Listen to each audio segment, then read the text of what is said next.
La caméra est là pour garder une trace de notre rendez-vous. Alors, monsieur Mercier, présentez-vous s'il vous plaît. D'où vous venez? Qui êtes-vous? Pourquoi êtes-vous là selon vous? Pourquoi je suis là? Eh bien, vous savez, je suis plutôt jeune, donc faut vérifier si je perds pas un peu la mémoire. Je m'appelle François Mercier, j'ai 94 ans, je suis né en Aveyron à Rodez, et j'y vis encore. Et je suis un ancien soldat de la Seconde Guerre mondiale, contre les nazis. D'accord. J'aimerais en savoir davantage sur votre passé en tant que soldat de la Deuxième Guerre mondiale, si vous voulez bien. Ah, ça, c'est une longue histoire. Tout a commencé quand la France et l'Angleterre ont déclaré la guerre à l'Allemagne et aux nazis. Vous savez qui sont les nazis? Oui, bien sûr. Donc tous les hommes capables de combattre ont été mobilisés et j'ai été envoyé à la ligne Maginot, près de Lille, en 1940. Maginot? Oui, c'était une ligne de bunkers à la frontière entre la France et l'Allemagne. Donc j'étais à l'endroit où les Allemands ont attaqué, car ils n'ont pas attaqué à la frontière franco-allemande, mais à la frontière franco-belge. De plus, ils sont passés par le massif des Ardennes, avec des tanks, alors qu'on croyait que c'était impossible. D'accord. Mais vous faisiez quoi dans votre bunker avant que les Allemands avaient attaqué? Ah, à cette période, pas grand-chose d'ailleurs. On ne faisait rien à part surveiller. Je me souviens, quand les Allemands sont arrivés, j'étais de repos. Le lieutenant est entré et nous a ordonné « En position !» Les Allemands étaient là. On s'est tous mis à nos postes et on a tiré encore et encore. J'ai même pris une balle dans mon casque. On était tellement en mauvaise posture que le lieutenant a ordonné la retraite. En fait, les Rosbifs avaient préparé un plan d'évacuation pour nous. On devait traverser tout le nord de la France, jusqu'à Dunkerque, pour ensuite nous amener dans leur pays, chez les Rosbifs. Des roast beef? Oui, enfin, les Anglais, quoi, c'est comme ça qu'on les appelle. Et en chemin, on a croisé quelques nazis, et on a essayé de les éliminer. Moi, j'en ai tué un, et j'ai récupéré sa casquette comme trophée. On savait que les Anglais allaient essayer de nous évacuer, sous le nom de code Opération Dynamo. Mais il fallait défendre la ville, et notre régiment a participé au combat. Votre régiment? Ah, je ne vous ai pas dit. J'étais dans le 122e régiment d'infanterie. Et c'est le régiment de la ville de Rodez, à défendre la ville pendant que le reste des troupes étaient évacuées. Mais j'ai eu de la chance. J'ai pu être évacué sur l'un des derniers bateaux en direction de l'Angleterre. J'étais dans une cabine pas très confortable. Il y avait un juif avec nous. Et va savoir pourquoi ils me fixaient tous. Surtout le juif. Dès qu'on est arrivé en Angleterre, un homme est venu vers moi. C'était un garde-côte rosbif. Il m'a pris par le bras et a commencé à m'amener à l'écart. C'est alors que mon lieutenant a attrapé l'anglais par le bras. Il lui a montré son enseigne du 122e et a commencé à lui parler en anglais.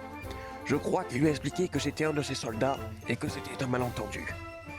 Enfin, je dis ça, je dis rien, puisque je parle pas un mot anglais. En tout cas, le Britannique s'est éloigné. Mon lieutenant s'est tourné vers moi et a crié « Soldat, enlevez-moi cet accoutrement ridicule, il ne vous appartient pas !» Et c'était la cassette que vous avez récupérée? Oui, c'est alors que j'ai compris pourquoi dans le bateau on me regardait comme ça. Le lieutenant m'a ordonné de retourner avec les autres, et il m'a dit « Je dois aller à mon poste, et ne vous faites pas reprendre comme tout à l'heure, idiot !» J'ai rejoint les autres et j'ai vu qu'il y avait un homme qui semblait monter sur une estrade pour nous donner des consignes. Après, j'ai suivi le groupe, sans trop savoir où on allait. On est arrivé dans le dortoir, j'ai pris un lit et j'ai dormi. Après, les jours ont passé, et un beau matin du 17 juin 1940, on a allumé la radio. C'est le cœur serré que je vous dise aujourd'hui qu'il faut cesser le combat. Et qu'avez-vous fait après cela? Moi, je me suis couché, je crois. Puis le 22 juin, ce fut au tour du général de Gaulle de faire un discours. Et je ne me souviens plus du début, mais je me souviens de cette partie. J'invite tous les Français qui veulent rester libres à m'écouter et à me suivre. Vive la France! Je me suis tout de suite engagé dans les forces françaises libres, soit les FFL. J'ai eu mon uniforme et mon régiment, la 2e division blindée. Je me retrouvais avec le même régiment que celui du juif du bateau. Bon, j'ai compris qu'il s'appelait Goldman.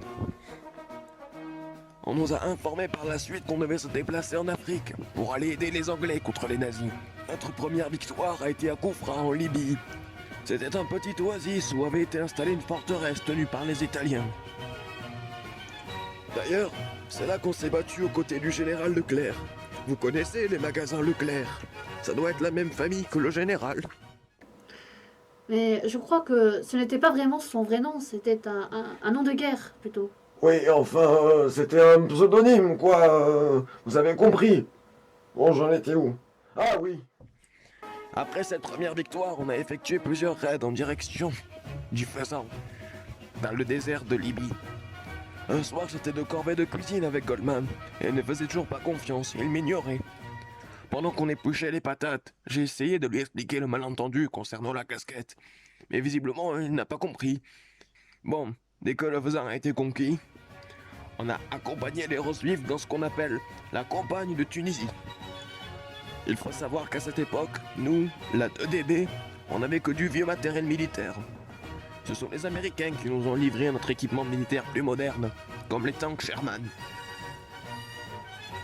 Quand le chef nous a réparti les postes de commande des tanks, je me suis rappelé que j'avais toujours rêvé d'avoir mon propre tank.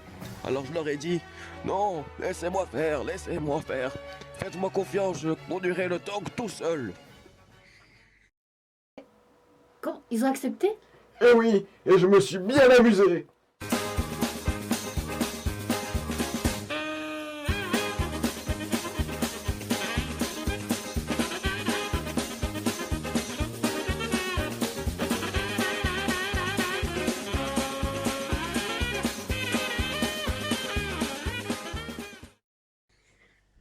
Un jour, durant une bataille, Goldman a été gravement blessé. François, donne cette lettre à ma femme et dis-lui que je... Adieu, Goldman. Après qu'on ait rempli toutes nos missions, on est reparti en Angleterre pour préparer le débarquement en France. En France, on était sous les ordres des Américains, notamment d'un certain général Patton. Son nom m'a toujours fait rire. C'est comme quand tu parles à un chien et qu'on lui dit « Donne la patoune ». Bref, on était en première ligne pour libérer les villes. On voulait tous délivrer Paris, mais ce n'était pas prévu dans le plan des Américains. Ce n'est qu'en apprenant que les Allemands voulaient détruire Paris que De Gaulle et Leclerc ont obtenu la permission que la 2DB fonce vers Paris. Sur le chemin, nous sommes passés dans plusieurs villages, dont un qui avait le téléphone encore fonctionnel. J'ai même pu passer un coup de fil à ma maman. J'étais content. Enfin bref, on a réussi à atteindre Paris. Nous avons pris position et attaqué les Allemands. Et devinez, Devinez quoi? j'ai même écrasé Hitler. Hein? Mais oui, le dirigeant de l'Allemagne nazie. J'ai même reçu une médaille pour ça. Je vous explique. Durant la bataille, une voiture est arrivée à grande vitesse face à mon tank. Et comme je n'étais pas au poste de pilotage, je n'ai pas pu freiner. Plus tard, quand on est allé voir les corps, on a reconnu Hitler. Apparemment, il sortait du cinéma. Il venait de voir le film Inglourious Bastard. Bon, on va en finir là pour aujourd'hui, pour votre histoire. On se reverra sûrement pour un autre rendez-vous vers la semaine prochaine. Donc, vous pouvez disposer, monsieur, merci. Au revoir, madame. Au revoir. Ça fait un plaisir de discuter avec vous. Bonne journée, au revoir. Nostalgie, moi. Attendez, vous pouvez venir, s'il vous plaît. Ah oui. François, attends-moi. Non. En fait, il me manque des informations sur ce jeune homme. Je ne sais pas vraiment ce qui s'est passé. Vous en avez? Oui, bien sûr. Eh bien, apparemment, un jour, il est allé dans son grenier et en essayant d'attraper une vieille malle de son grand-père placée en hauteur, il est tombé d'une chaise en entraînant avec lui la malle, qui était elle-même remplie d'affaires aux soldats. Le choc a dû être très violent et quand il s'est relevé, il se prenait pour son grand-père.